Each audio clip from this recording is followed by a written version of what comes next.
पुनर्वास की मांग को लेकर प्रदेश भर में करीब 300 नक्सल पीड़ित परिवार 7 मई को दिल्ली स्थित जंतर मंतर में धरना प्रदर्शन करेंगे। इस दौरान प्रधानमंत्री नरेंद्र मोदी के नाम ज्ञापन सौंपकर नक्सल पीड़ित परिवार को मिलने वाली सुविधाएं देने की मांग करेंगे।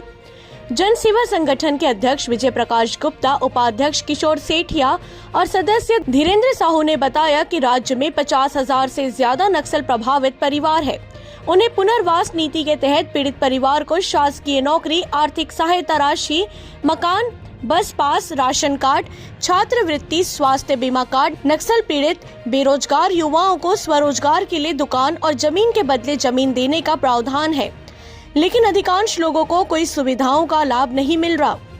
जिला उत्तर बस्तर कांकेर नक्सल पीड़ित परिवार को आवासीय नजुल प्लॉट विषय संबंध में विषय अंतर्गत लेख है कि नक्सली पीड़ित आवेदकियों द्वारा तहसील मुख्यालय पखांजूर में आवासीय भूमि उपलब्ध कराने हेतु आवेदन प्रस्तुत निम्नानुसार। पीड़ित का नाम, पता, भूमि है उर्मिला बागची, PV 133 पिपसा हजारी, PV 3 शारदा नगर, PV 42 विद्यानगर, असीम विश्वास, अनीमा बवाल, PV 55 समीर बरोई, PV 3 शारदा नगर, लक्ष्मण सरकार, PV 3 शारदा नगर, दीपांकर विश्वास, PV 35 अर्चना दत्ता, तहसील पखांजूर, नया बाजार, छाया कुंडू, पखांजूर, उज्ज्वला सरकार, PV 3 शारदा नगर, ब्रजवती पवार बांधे, बलीगढ़,